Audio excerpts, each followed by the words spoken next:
The clinic's fluorescent lights buzzed like a swarm of angry bees, each flicker slicing into Elias's nerves. He sat on the edge of the examination table, the paper crinkling beneath him, his heart pounding so hard he thought it might burst. At 25, Elias Carter, with his sharp jawline and warm brown eyes, wasn't ready for the words that would change his life forever. "Elias, the test came back positive," Dr. Nguyen said softly, her voice steady but laced with empathy. "HIV. We caught it early, and with treatment you can live a long, healthy life." The room spun.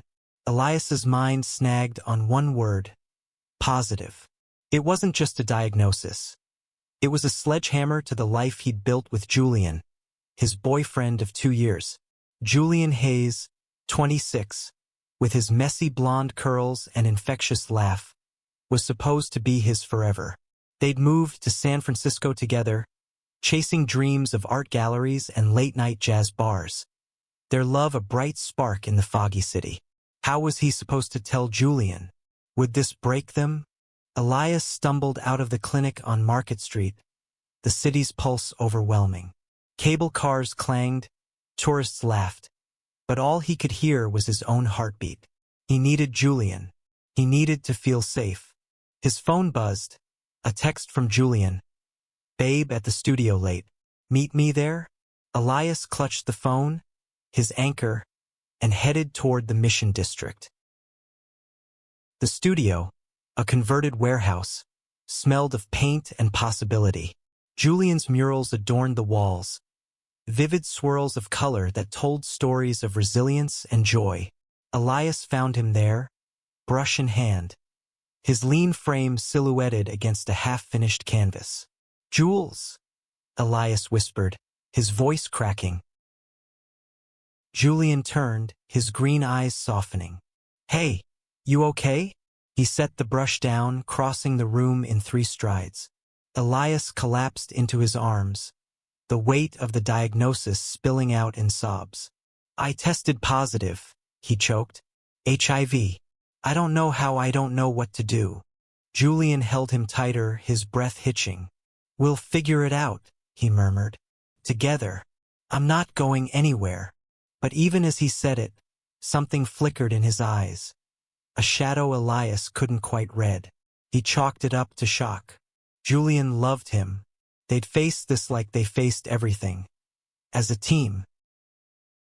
That night, they lay in their small apartment on Valencia Street, the city humming outside. Elias traced the freckles on Julian's arm, seeking comfort in the familiar. "You'll get tested, right?" he asked, voice small. Julian nodded, kissing his forehead. "First thing tomorrow." Elias clung to that promise, falling asleep to the rhythm of Julian's breathing. But morning brought a different reality. Elias woke to an empty bed, the sheets cold. A note on the counter read, "Went to get coffee. Back soon." Unease gnawed at him, but he pushed it down, heading to the kitchen to brew tea. His phone buzzed, a message from his friend Mara, a fiery trans woman who ran a local bookstore. "Elias, you okay? Saw something weird last night." His stomach dropped. He opened the message, a screenshot from Mara's Instagram story. Julian, laughing, arms slung around a familiar figure at a bar in the Castro. The man was Theo, Julian's ex, with his sharp cheekbones and predatory smirk. The timestamp was 1 a.m., hours after Elias had poured his heart out. His hands shook as he dialed Mara. "Elias, I didn't want to stir shit up," Mara said, her voice low, "but I saw them leave together. I thought you should know." The world tilted. Julian had been with Theo that night? Elias's mind raced, piecing together the timeline. He'd been sobbing in the studio, and Julian had been what? Reconnecting with his ex. The betrayal cut deeper than the diagnosis. He grabbed his jacket, heart pounding, and headed to the Castro to confront Julian. The bar was dim, reeking of stale beer. Mara met him outside, her dark eyes fierce. "You sure you want to do this?" she asked. Elias nodded, though his legs felt like jelly. Inside, the bartender pointed him to a back room where Julian sometimes hung out. Elias pushed open the door, and there they were, Julian and Theo, tangled in a way that left no room for misinterpretation. Elias! Julian's voice was a mix of panic and guilt. He scrambled to his feet, but Elias was already backing away, the image seared into his mind. Theo smirked, unbothered, as if he'd won some twisted game. Elias turned and ran, the city blurring through tears. He ended up at Mara's bookstore, collapsing into a chair. Mara handed him a mug of chamomile tea, her presence a lifeline. "You don't deserve this," she said. "But you're stronger than you know." Elias wasn't so sure. The diagnosis was one thing, manageable, survivable. But Julian's betrayal? That felt like a death sentence to his heart. As the day faded, Elias sat among the shelves, surrounded by stories of love and loss. He didn't know how to move forward, but he knew one thing. He couldn't go back to Julian. Not now. Maybe not ever. Elias spent the next week crashing on Mara's couch, the bookstore his sanctuary. The scent of old books and lavender candles grounded him, but every night, his dreams replayed Julian's betrayal. He'd wake up gasping, the sting of it fresh. Mara, ever the protector, kept him fed and distracted with her sharp wit and endless stories of her own journey as a trans woman in a world that didn't always understand her. "You need to talk to someone," Mara urged one morning over coffee. "Not just me. A professional." Elias nodded, but his mind was elsewhere. He hadn't told anyone else about the diagnosis, not even his sister, Lila, who lived in Seattle. The shame felt like a second skin, though he knew it shouldn't. HIV wasn't a moral failing, it was biology. But telling people made it real, and he wasn't ready for that. Instead, he threw himself into routine. He started treatment, swallowing pills that promised a normal lifespan but tasted like surrender. Dr. Nguyen was kind, explaining viral loads and undetectable status with a patience that made Elias feel human again. "You can still love, still live," she said. "This doesn't define you." He wanted to believe her.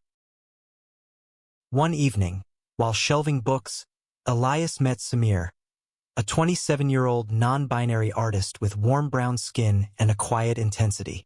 Samir was dropping off flyers for a queer art showcase in Oakland, their dark eyes catching Elias's as they handed him a stack. "You should come," Samir said, their voice soft but sure. "It's a space for healing." Elias hesitated, then took a flyer. The interaction lingered, a spark of something new. He hadn't thought about connection since Julian, but Samir's calm presence felt like a bomb. That night, he stared at the flyer, tracing the bold letters. Art heals. A queer showcase. Maybe he'd go. Maybe he'd try. But Julian wasn't done with him. A text came late one night. "Elias, I fucked up. Can we talk?" Elias's thumb hovered over the reply button, anger and longing at war. He deleted the message, but the next day, Julian showed up at the bookstore, his eyes red-rimmed, hair a mess. "I'm sorry," he said, voice breaking. "Theo was a mistake. I was scared, and he was there, and scared." Elias snapped, his voice low but venomous. "I told you I have HIV, and you ran to your ex?" That same night. The words felt like knives, cutting through the haze of his grief. Julian flinched, but Elias didn't stop. "You don't get to apologize and make this okay." Julian reached for him, but Elias stepped back. "I got tested," Julian said, desperate. "I'm negative. We can still." "Stop." Elias's voice was steel. "This isn't about your status. It's about trust." He turned away, leaving Julian in the aisle, surrounded by books that held better stories than theirs. The art showcase was a week later, a vibrant chaos of color and sound in an Oakland warehouse. Samir found Elias near a sculpture made of reclaimed wood, their smile disarming. "Glad you made it," they said. They talked for hours about art, identity, and the weight of being queer in a world that could be cruel. Samir was open about their own struggles, coming out as non-binary in a conservative family, finding their place in a city that celebrated difference but didn't always protect it. Elias found himself opening up, too. He told Samir about the diagnosis, the words spilling out like a confession. Samir listened, no judgment, just quiet understanding. "You're not broken," they said, their hand brushing Elias's. "You're still you." That night, Elias felt a flicker of hope, fragile but real. He wasn't ready to dive into anything new, but Samir's presence was a reminder that life didn't end with a diagnosis or a betrayal. As he left the showcase, the Oakland skyline glittering under the stars, he felt a shift. He was still standing. And maybe, just maybe, that was enough for now. Months passed, and Elias rebuilt his life piece by piece. He moved into a small studio in the Tenderloin, the rent barely manageable on his barista salary. But it was his. The walls were bare, but he hung a print from Samir's showcase, a bold abstract piece that reminded him of resilience. He saw Samir often, their friendship growing into something warm, undefined, and safe. They'd meet for coffee or wander the city, talking about everything and nothing. Samir never pushed, and Elias was grateful. But Julian lingered like a ghost. He'd text sporadically, apologies mixed with pleas for another chance.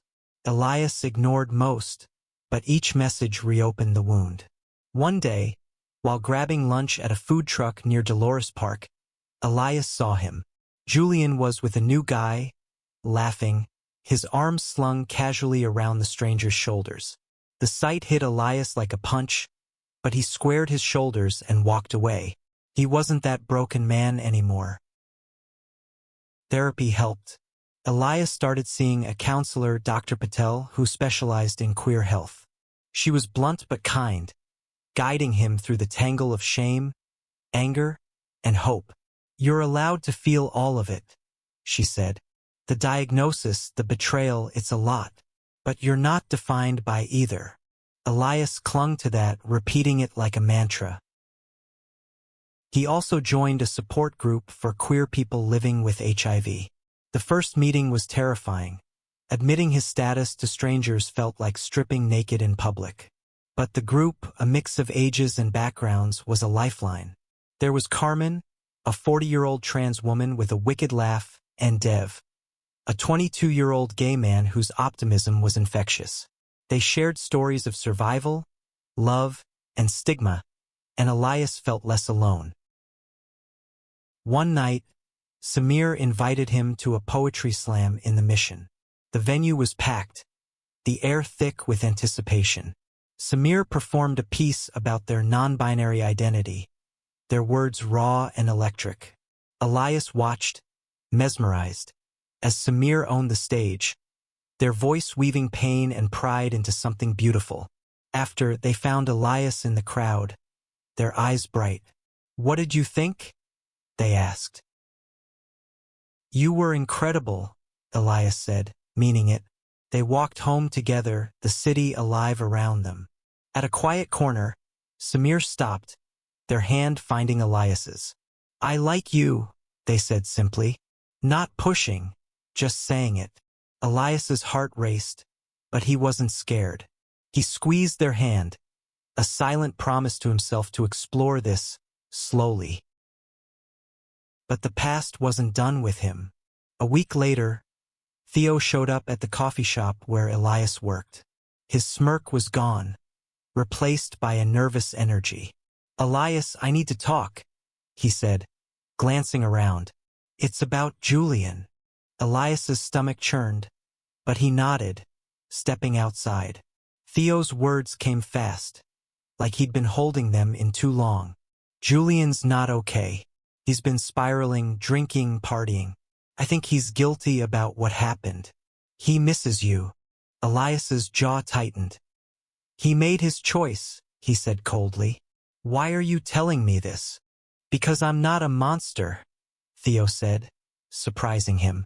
I fucked up too. I knew you two were together, and he trailed off, shame in his eyes. Just check on him, okay? Elias didn't want to care, but the thought of Julian unraveling tugged at him. Against his better judgment, he texted Julian later that night. You okay? The reply came instantly. No. Can I see you? Elias stared at the screen, torn between anger and the love that hadn't fully died. Elias agreed to meet Julian at a quiet cafe in No Valley, a neutral space far from their old haunts. Julian looked different, thinner, his eyes shadowed, his usual charm dulled. They sat across from each other, the silence heavy. I'm sorry, Julian started, his voice raw. I was scared, Elias. When you told me about the diagnosis, I panicked. I didn't know how to handle it. Elias's hands clenched around his coffee mug. So you ran to Theo? That night. The words were sharp, cutting through the cafe's hum. Julian winced, nodding. It was a mistake, he said. I thought I could escape, but all I did was ruin us. Elias wanted to scream, to throw the mug, but he didn't. He'd spent months rebuilding, and he wasn't going to let Julian's guilt undo that. You didn't ruin me, he said quietly. You broke my trust, but I'm still here. I'm living with this and I'm okay. Julian's eyes filled with tears. I got tested again, he said. Still negative. But I keep thinking, what if I'd stayed?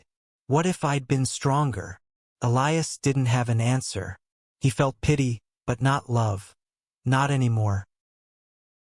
They parted with a hug, a goodbye that felt final. Elias walked home, the city's fog wrapping around him like a blanket. He texted Samir, met with Julian. I'm okay. Wanna grab dinner? Samir's reply was instant. Hell yes. Tacos?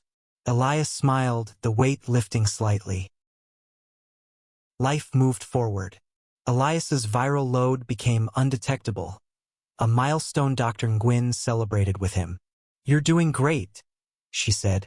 Keep it up.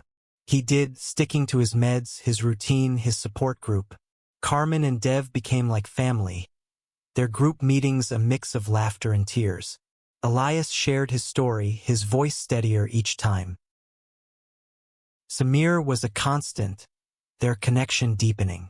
They weren't dating, not officially, but every moment with them felt like a step towards something real. One night, they invited Elias to their studio, a cozy space filled with half-finished canvases. I made something for you, Samir said, unveiling a painting. Two figures under a starry sky, hands linked, a rainbow flag in the distance. It's us, they said, shy. Elias's throat tightened. He hugged them, words failing. But the past had one last twist. Mara called him one morning, her voice urgent. Elias, it's Julian. He's in the hospital. Overdose. The words hit like a freight train. Elias rushed to UCSF Medical Center. His mind a storm of guilt and fear. Julian was stable but unconscious, his parents at his bedside. They barely acknowledged Elias, their discomfort palpable. Theo was there too, looking haunted. He was trying to numb it, he said. The guilt, the shame. He never got over you. Elias didn't know what to feel. He sat by Julian's bed, watching the rise and fall of his chest. You didn't have to do this, he whispered, unsure if Julian could hear. When Julian woke, Elias was there. They didn't talk about the past, just small things, art, music, the city. It wasn't reconciliation, but closure. Elias left the hospital knowing he'd done what he could. Elias stood on the edge of Ocean Beach, the Pacific roaring before him. It was a year since the diagnosis, a year since his world had cracked open. The wind whipped his hair, and he felt alive, scarred, but whole. Samir stood beside him, their shoulder brushing his, a quiet strength. You ever think about how far you've come? They asked. All the time, Elias said. He thought of the clinic, the betrayal, the nights he thought he'd never smile again. But he also thought of Mara's fierce loyalty, Carmen and Dev's laughter, Dr. Patel's wisdom, and Samir, who'd become his anchor without even trying. They'd started dating slowly, deliberately. Samir understood Elias's boundaries, his fears, and never made him feel less. They talked about the future, not grand plans, but small ones, trips to Big Sur, art projects, maybe a dog. Elias's status was part of their story, not the whole of it. Undetectable equals untransmittable, Samir had said, quoting the science with a grin. We're good. Julian recovered, slowly. He moved back to Portland to be near his family, sending Elias occasional texts, updates, not apologies. Elias wished him well, but their chapter was closed. He'd learned to forgive, not for Julian, but for himself. Holding on to anger was too heavy. The queer community in San Francisco became Elias's home. He volunteered at a local HIV clinic, sharing his story with newly diagnosed folks, offering hope. He spoke at Samir's art showcase, his voice steady as he told a room full of strangers how love and resilience had carried him through. The crowd cheered, and Samir's proud smile lit him up. One evening, Elias and Samir sat on their favorite bench in Dolores Park, the city sprawling below. The bench had a new carving, "Love wins always." It was their spot, their promise. Elias leaned into Samir, their hands entwined. "I'm happy," he said, the words simple but profound. "Me too," Samir replied, kissing his temple. The sunset painted the sky in pinks and golds, and Elias felt it. The kind of peace that comes after a storm. He'd been tested, broken, and rebuilt. And in the end, he'd found love. Not just in Samir, but in himself. The diagnosis hadn't defined him. The betrayal hadn't destroyed him. He was Elias Carter, 26, queer, HIV positive, and unapologetically alive. And as the city glowed around him, he knew he was exactly where he was meant to be.